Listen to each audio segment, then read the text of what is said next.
నా కూడా అవమానమే కాదురా, నాకే అవమానము, నాకే విషయం ఎందుకు అంటే 33 చేతికాల కన్నా 60 మంది కూలోళ్ళ కన్నా నీ 7 మంది కుమారుల కన్నా అంటే మీరు మోసాలు పనులు చెప్పేది పనులు చేపించేది 30 ముగ్గురు 66 మందులు నేను మోసాను కాబట్టి నువ్వే చెప్పాలి.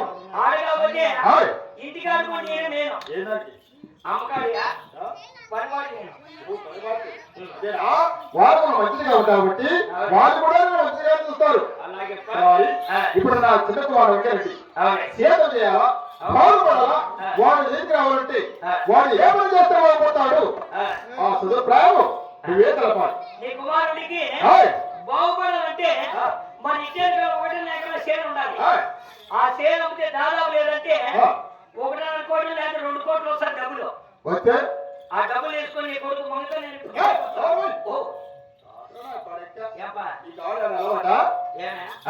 ఏమయ్యా అంటే మేము అనుకుంటున్నావా అంటే లాభం బయట ఆడితే బాగుంటుంది.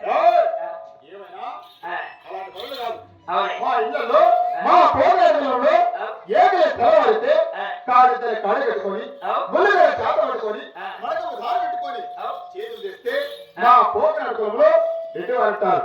చేతి చేసి రెడ్డి కాదు, తెల్లారి పోయేది పంపించినోడు అయితే రెడ్డి అని పిలుచుకుంటాడు. తెల్లారి పోయేది పంపించినోడు తెల్లారి పోయేది ఉండాలా, మొగుడు ఇంటికాడ ఉండాలా, పిల్లలు వచ్చి హాస్టల్ ఉండాలా. వీరు బతుకుతుడు ఎప్పుడు 24 గంటలు బ్యాంకు షాప్ కడుకుంటున్నాడు.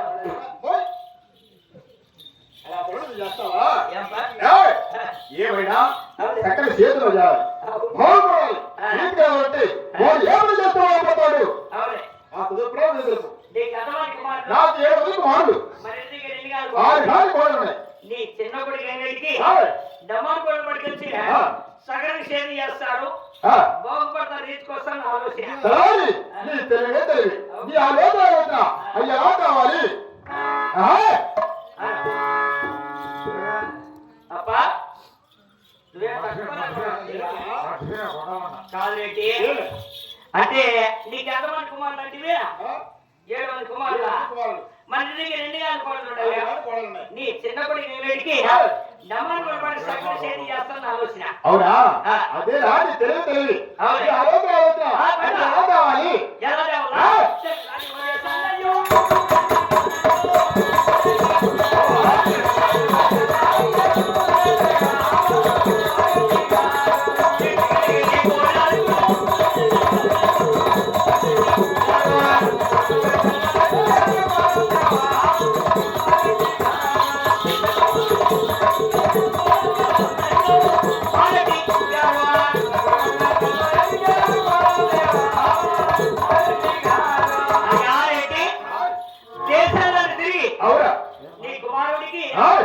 మంచి డమాన్ కూడా సగం చేతి చేస్తాను ఆలోచన. అవునా?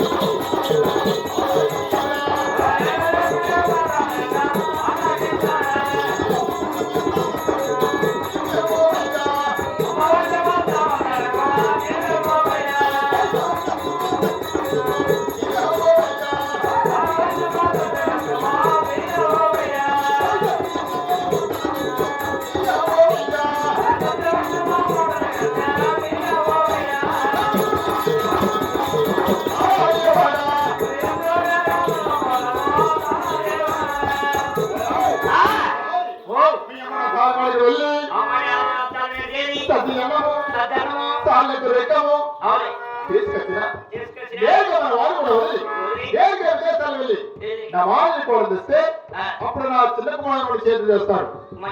పోయిస్తావా?